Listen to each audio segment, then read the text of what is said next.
कैसे हो आप सब? चलो बच्चों, आप सभी का स्वागत है मेरे इस चैनल जी मास्टर जी में। और आज की कक्षा क्लास 10th के लिए है वास्तविक संख्याएं। और वास्तविक संख्याएं आपके मैथमेटिक्स बुक का पहला चैप्टर है। और इस चैप्टर में हम जानेंगे यूक्लिड विभाजन प्रमेय का और अंकगणित के आधारभूत प्रमेय।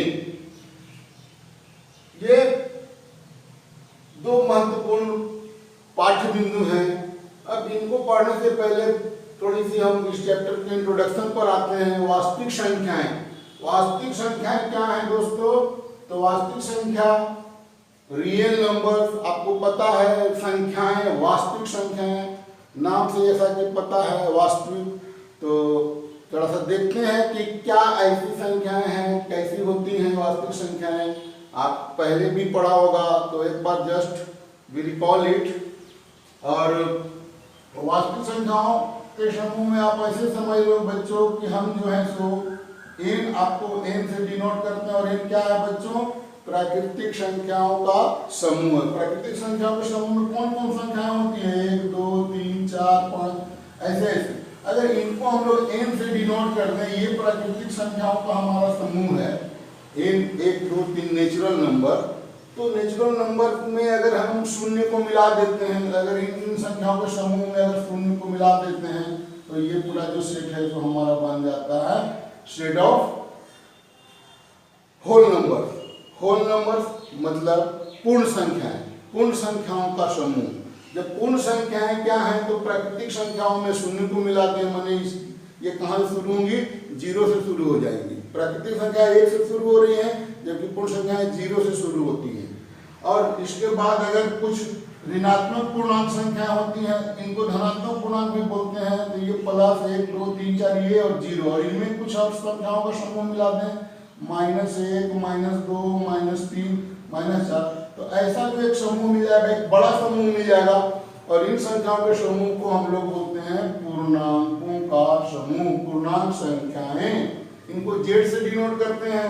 अब पूर्णांक संख्याओं के समूह में अगर हम कुछ भिन्न संख्याओं को भी मिला दें, p/q के रूप में हो, और q जो है तो 0 के बराबर नहीं हो, p और q इंटीजर हो, तो ऐसी कौन कौन संख्याएं हो जाएंगी? तो देख लेना आप, 1/2 2/3 3/4 ऐसे संख्याएं मिलेंगी। ऋणात्मक भिन्न भी मिल जाएंगे, 1/2 -2/3 -3/4। ऐसी ऐसी संख्याएं आपको मिल जाएंगी। तो इतने सारों को मिला दे तो सारी संख्या को, नेचुरल नंबर्स को, होल नंबर्स को, इंटीजर्स को, और फिर फ्रैक्शन इसको मिला दें इसमें, तो ऐसी संख्याओं के समूह को हम लोग जो बोलते हैं परिमेय संख्याएं। क्या बोलते हैं? परिमेय संख्याएं, सेट ऑफ रेशनल नंबर्स या रेशनल नंबर्स। अब परिमेय संख्याएं हैं। अब कुछ अपरिमेय संख्याएं भी होती हैं जो परिमेय नहीं है। जो परिमेय नहीं है यानी सेट ऑफ इरेशनल नंबर, यानी √2 √3 ऐसे √5 ऐसी संख्याएं हैं, पाई है, ई है, ऐसे ऐसे करके। तो ऐसी जो संख्याएं हैं इनको अगर मिला देते हैं, इरेशनल नंबर भी मिला देंगे इनमें, जैसे √2 √3, इन संख्याओं को यदि हम मिला दें इसमें, तो सेट ऑफ जो हमारा मिल जाएगा रेशनल नंबर और इरेशनल नंबर, दोनों के समूह को मिला देंगे तो हमारा बन जाएगा सेट ऑफ रियल नंबर यानी R। यही मिल गया हम लोग को वास्तविक संख्याएं। इसका मतलब हुआ दोस्तों कि वास्तविक संख्याएं जो है सो रेशनल और प्लस इरेशनल दोनों को मिला करके बनता है। माने कि सेट ऑफ रियल नंबर मिलेगा, सेट ऑफ रेशनल नंबर और सेट ऑफ इरेशनल नंबर, और दोनों को मिलाने से हमको मिल जाएगा सेट ऑफ रियल नंबर। तो रियल नंबर्स के वर्ल्ड में हम पहुंच गए हैं। अब इनको क्यों कहते हैं रियल नंबर्स? रियल नंबर इसलिए कहते हैं कि इनको हम संख्या रेखा पर प्रदर्शित कर सकते हैं, इनका अस्तित्व होता है। कुछ ऐसी भी संख्याएं हैं जो वास्तविक नहीं हैं, वो आपकी कक्षा की सीमा से बाहर है, लेकिन फिर भी कुछ ऐसी संख्याएं हैं। कल्पना करना, क्या हम लोग -1 का रूट निकाल सकते हैं? -2 का रूट निकाल सकते हैं? तो ऐसी संख्याएं जो हो जाएंगी तो इमेजिनरी नंबर्स कहलाती हैं। जब वास्तविक संख्याएं हैं, शब्द में वास्तविक शब्द जुड़ा है, तो जाहिर है कि काल्पनिक संख्याएं भी होंगी, और जब वास्तविक और काल्पनिक दोनों मिलेंगे तो हमको मिल जाएगा सेट ऑफ कॉम्प्लेक्स नंबर। और कॉम्प्लेक्स नंबर जो है सो रियल नंबर्स और प्लस इमेजिनरी नंबर, ये दोनों को जब मिलाते हैं हम लोग तो हम लोग को मिल जाता है सेट ऑफ कॉम्प्लेक्स नंबर, मिश्र संख्याएं। तो एक सबसे बड़ा समूह हो गया जो है सो कॉम्प्लेक्स नंबर का हो गया। ठीक है, तो ये हुआ कुछ बेसिक जानकारी संख्याओं के समूह में। आज हमको पढ़ना है वास्तविक संख्याओं में जिन चैप्टर्स में जिन यूक्लिड विभाजक परिमेयिका और अंकगणित, इनका संबंध जो है सो पूरी संख्याओं से ना होकर के संबंध इनका है, ध्यान देना, इनका संबंध है जेड से, इनका संबंध है जेड से, और जेड में भी संबंध है इनका संबंध है धनात्मक पूर्णांकों से, धनात्मक पूर्णांकों से, धनात्मक पूर्णांक से। धनात्मक पूर्णांक कौन कौन हो गए? तो आपका धनात्मक पूर्णांक हो गए 1, 2, 3, 4, ये सब, +1, +2 भी कह सकते हैं। नेचुरल नहीं कहेंगे क्योंकि पूर्णांक शब्द ज्यादा ब्रॉड है और इसी शब्द का प्रयोग करते हैं। हमारा संबंध शून्य से भी है, माइनस से भी हो सकता है, कुछ कुछ सवाल में दिए जाए, पर परिभाषाओं में इनका प्रयोग ज्यादा। तो धनात्मक पूर्णांक को आप समझ लीजिए, बेसिक बात आप समझ गए होंगे। अब एक और दो बेसिक बात आपको मैं और बताता हूं। अभी हम लोग देखते हैं वास्तविक संख्या की जो भूमिका है वो समझ चुके हैं हम। उसके बाद हम लोग समझेंगे आप लोग जो भाग देते हैं वो क्या होती है, भाग क्या होता है, या फिर भाग को हम लोग कहते हैं दीर्घ विभाजन विधि, भाग की दीर्घ विभाजन विधि या दीर्घ विभाजन विधि। बात देखी है, ये विभाजन माने भी भागी होता है। तो ये क्या है? Long division method, long division method. तो ये क्या है, इसको जरा समझना। हाँ, हम लोग अक्सर भागा देते रहे हैं दोस्तों पहले भी, और भाग देने की क्रियाएं करते हैं। मान लो एक संख्या है 15 या 16, इसमें भागा देना है 3 से, तो भागा देने का हमारा तरीका है 16 लिख के और इसको 3 से हम लोग भाग देते हैं। तो ये हो जाएगा हमारा, ऐसे भाग देते हैं, ऊपर भी लिखा जाए तो भाग देंगे तो हमारा कितना हो जाएगा 3 × 5 = 15। तो 5 के ऊपर लिखेंगे 6 पर, क्योंकि दहाई का अंक है, इस पर भाग हमारा एक गया नहीं, तो ये 0 था और ये 6 दोनों इकाई हो गया, तो 16 हो गया। तो 3 × 5 = 15 और 15 घटाएंगे तो हमारा आ गया, शेष हो गया 1। ये ऐसे भाग देते हैं, आप ऐसे भाग देते होंगे। 3 में भागा दिया 16 से, तो 3 × 5 = 15, शेष बच गया 1, घटाए तो भाग देते थे। अभी यहाँ पर हम रिकॉल करते हैं कि हम 16 क्या है, 16 जो हम लोग जिसमें भाग दिया गया वो है भाज्य, जिसमें भाग दिया जाए वो है भाज्य। और किसके द्वारा भाग दिया गया? 3 के द्वारा, तो ये है भाजक। ये ध्यान देना, भाज्य भाजक। और फिर हमको भाग देने के बाद कितना मिला?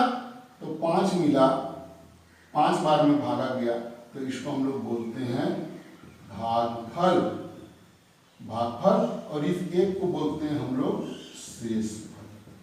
ठीक है, ये हमको पता है, आपको भी पता है, लेकिन फिर भी हम एक बार रिकॉल करते हैं। तो भाज्य बराबर क्या मिलेगा आपको? भाज्य बराबर क्या मिलता है? 16 कैसे मिला दोस्तों? तो 16 आपको मिला, भाजक है 3, इसमें गुणा कर दिए भागफल से 5 बार और शेष को हम लोग जोड़ दिए, तो 3 × 5 = 15 और 1 = 16। इसका मतलब कि एक सूत्र हमको मिल गया कि भाज्य बराबर भाजक गुणे भागफल, भागफल और जोड़ शेषफल या शेष। ठीक है, ये डिवाइडेंड = डिवाइजर इंटू कोसेंट और प्लस रिमाइंडर। हम इसलिए ऐसा बोल रहे हैं कि आने वाले समय में डिवाइजर के जगह पर हम b का प्रयोग करेंगे, कोशेंट के जगह पर q का प्रयोग करेंगे और रिमाइंडर की जगह पर r का प्रयोग करने वाले हैं। तो भाज्य की जगह पर हम लोग a का प्रयोग करते हैं। तो ये हमारा फॉर्मूला है। हम किसी भी भाग को चेक करने के लिए हम क्या करेंगे कि भाजक और भागफल को गुना कर देंगे और शेष को जोड़ देंगे तो हमारा भाज्य मिल जाएगा। ये एक सामान्य सी दीर्घ विभाजन विधि है भाग की। ठीक है, अब थोड़ा सा ध्यान हम HCF की ओर आपका ले जाना चाहते हैं। HCF का फुल फॉर्म आप सभी जानते होंगे बच्चों। इसको बोलते हैं H, और H माने हाईएस्ट, C मतलब कॉमन और F मतलब फैक्टर्स। हाईएस्ट कॉमन फैक्टर, महत्तम सम अपवर्तक। इसी को दोनों को मिला के संधि हो जाती है तो ये हो जाती है समापवर्तक। और महत्तम का मतलब सबसे बड़ा, तो महत्तम समापवर्तक HCF। इसका दूसरा नाम हम लोग कभी कभी GCD भी बोलते हैं। GCD ग्रेटेस्ट कॉमन डिवाइजर, और दोनों एक ही बात है GCD। अब हम लोग देखते हैं कि डिवाइजर्स जो पूरा भाग देते, फैक्टर्स जो किसी भी संख्या को उसमें पूरा भाग दे दे तो फैक्टर्स और डिवाइजर एक ही बात है। अब अगर एक संख्या लेते हैं दोस्तों 12, तो 12 के डिवाइजर्स कौन कौन है? 12 के डिवाइजर्स हैं 12 में किस किस संख्या से भाग लगेगी, किस किस के पहाड़े में 12 आएगा, तो देख लेते हैं। यहाँ 1 से भागा जाएगा, 12 एकम 12, 2 से भागा जाएगा, 2 छक 12, 3 से भागा जाएगा, 3 चौका 12, 4 से भागा जाएगा क्योंकि 4 तिया 12, 5 से नहीं जाएगा, 6 से जाएगा, 6 दूनी 12 और 12 एकम 12। तो यहाँ एक पेयर मिलता है गुना का, देखना 1 गुने 12, 2 गुने 6 और 3 गुने 4। तो भी हमको कितने मिल गए? 1 2 3 4 5 6। ये हो गए 12 के फैक्टर्स, 12 के अपवर्तक।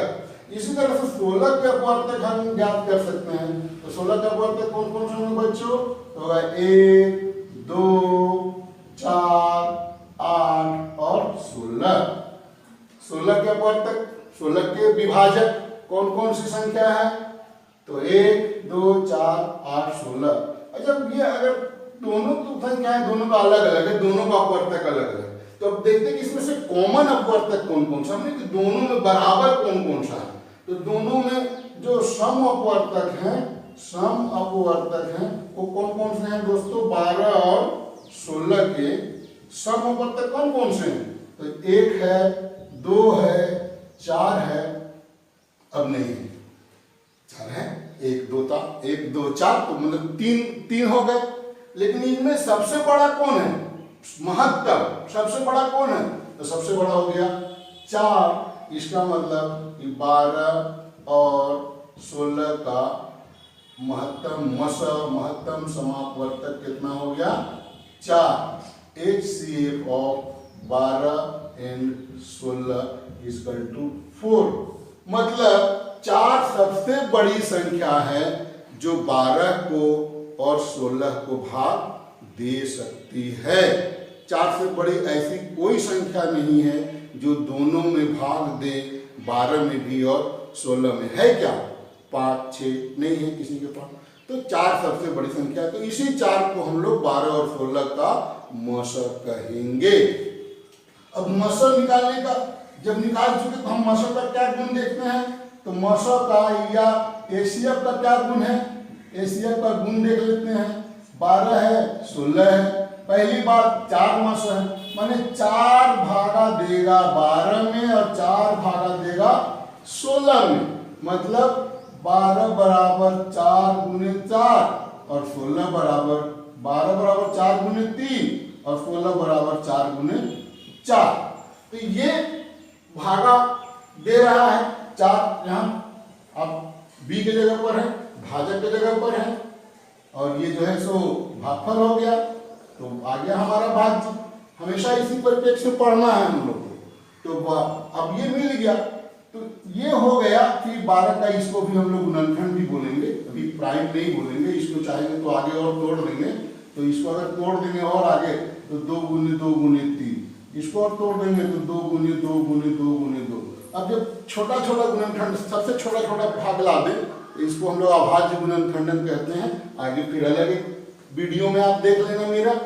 प्लस यहाँ पर हम आपको बताने जा रहे हैं कि 4 जो है सो क्या होगा, तो 4 का गुण है कि 4 जो है सो 12 और 16 दोनों से छोटा होगा या छोटे वाले के बराबर होगा, बड़े वाले के बराबर नहीं हो सकता है। जैसे 2 और 4 का HCF 2 हो सकता है, 4 नहीं हो सकता। 2 से छोटा होगा नहीं तो 2 के बराबर होगा। 2 संख्याएं A और B है और इसका HCF मान लो x है, तो x A से छोटा होगा या A के बराबर होगा, लेकिन कांट बी x बराबर B या x बड़ा होगा B से। ठीक है, तो जब भी होगा तो A से छोटा होगा, B से तो बड़ा हो ही नहीं सकता, B के बराबर भी नहीं हो सकता है। B से छोटा होगा लेकिन A से बड़ा होगा। मतलब HCF का पोजीशन अगर यहाँ पर A है, यहाँ पर B है, और x का पोजीशन यहाँ पर हो सकता है या मैक्सिमम यहाँ पर हो सकता है, x का पोजीशन इधर नहीं हो सकता है। मतलब संख्या ऐसी होनी चाहिए जो दोनों संख्या में भाग दे दे। तो ये HCF है। HCF हम लोग निकालने की डायरेक्ट मेथड भी हम लोग जानते हैं, तो आइए थोड़ा उस पर विचार करते हैं कि आप पूर्व की कक्षाओं में, प्राथमिक कक्षाओं में या मध्य विद्यालय के कक्षाओं में, 8वीं कक्षा में, 9वीं कक्षा में आप HCF कैसे निकालते होंगे। तो we have to just recall that too. अभी हम लोग HCF कैसे निकालते हैं, तो हम लोगों ने जो लॉन्ग मेथड था वो देखा। 12 और 16 का HCF निकालते हैं कैसे, तो 12 से हम भागा दे देते हैं 16 में, तो 12 से भागा देंगे 16 में तो कितना बार में जाएगा, एक बार में। 12 एकम 12, ये घटा देंगे तो कितना आ गया दोस्तों, 6 में से 2 गया 4 और 1 से गया तो 0। ये 4 जो है सो यहाँ पर शेष है। ये ध्यान देना है, हमेशा इस बात को ध्यान देना है, शेष जब भी होगा तो वो भाजक से कम होगा। शेष क्या होता है हमारा, r, रिमाइंडर होता है r, और ये जब भी होता है तो छोटा होता है किससे, b, यानी भाजक माने डिवाइजर, और डिवाइजर को हम लोग कौन से डिनोट कर रहे हैं, याद रखना b से डिनोट कर रहे हैं। डिवाइजर का पहला अक्षर d है लेकिन हम लोग डिनोट कर रहे हैं b से, b is divisor, r is remainder, ठीक है, a इज डिवाइडेड यानी भाज्य, तो और भागफल के लिए हम लोग q से डिनोट करते हैं।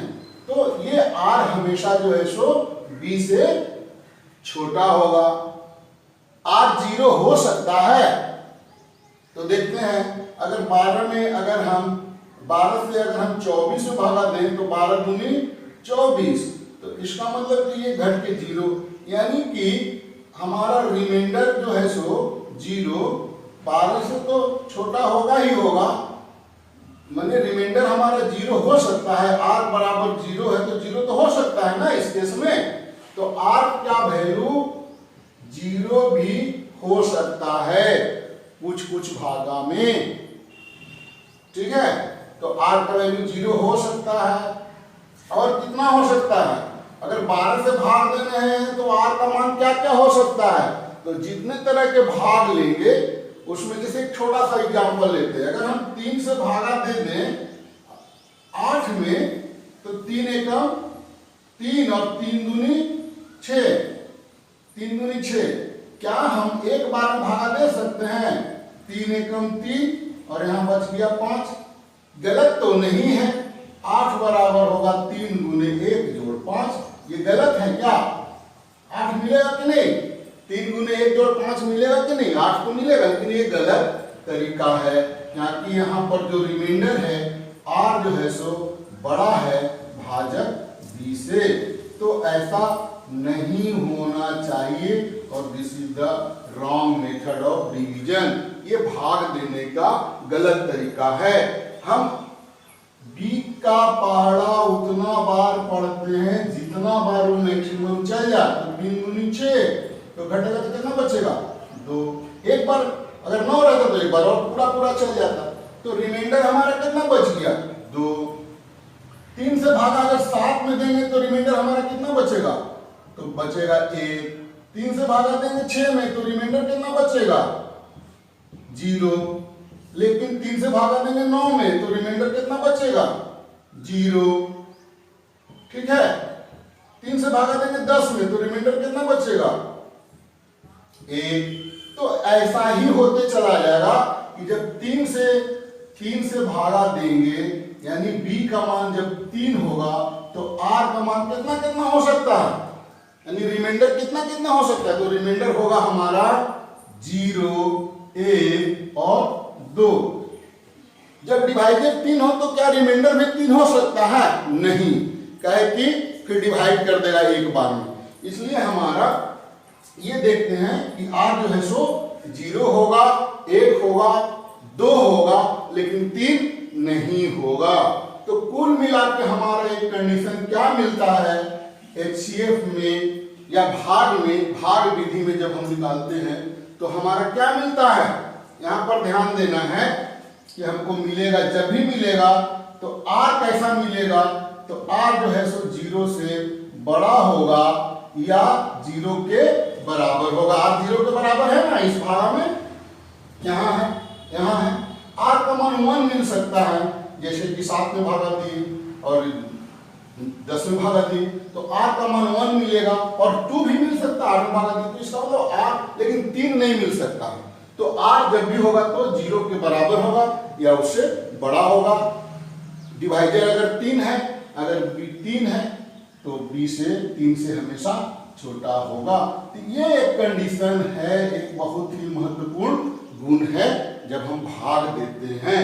तो यही जब अब यहाँ पर ये देख रहे थे हम लोग कि इसी तरीके से हम लोग HCF निकालते थे। तो HCF जब निकालते थे तो यहाँ पर आ गया चल एक कंडीशन, पहला स्टेप है हमारा HCF का, इसमें ये हमने आपको ये सब भी बता दिया। अब यहाँ पर से दूसरा स्टेप क्या था? आप यहाँ पर क्या करते हो कि 4 से अब भागा नहीं जाएगा तो फिर आपका दूसरा स्टेज शुरू होता है। ये पहला चरण हो गया आपका, और आप इसके बाद आप दूसरा चरण शुरू करते हो। तो चरण 2 में आपने क्या किया? स्टेप 1 हुआ ही आपका, स्टेप 1 में आप ऐसे भागा दीजिए, रिमाइंडर 4 निकाल दिए, यहाँ पर ये बात खत्म हो गई। अब चरण 2 में तो आप देख रहे हैं कि अब इस 4 से इस रिमाइंडर को हम लोग बनाते हैं डिवाइजर, इस रिमाइंडर को हम लोगों ने बना दिया भाजक, और इस 4 से भागा देंगे हम लोग पहले वाले डिवाइजर में, पहले वाले मतलब 12 में भागा देते हैं। तो 4 से 12 में भागा दे तो 4 दिया 12, तो घटा दी तो कितना बच गया शेष? तो दूसरा चरण आया। तो मतलब दूसरा चरण में आके हम कहते थे कि HCF हमारा 4 है। याद करिए, आप कहते थे ना कि ये सेकेंड वाला या अंतिम वाला जो भाजक है हमारा जो है सो वही HCF है, ताकि 4 भागा दे दिया 12 में, और इस डिवाइजर में भागा दे दिया तो इसका मतलब ये जो है सो 16 में भी भागा देगा, निश्चित देगा। काहे कि क्यों 4 बचा है?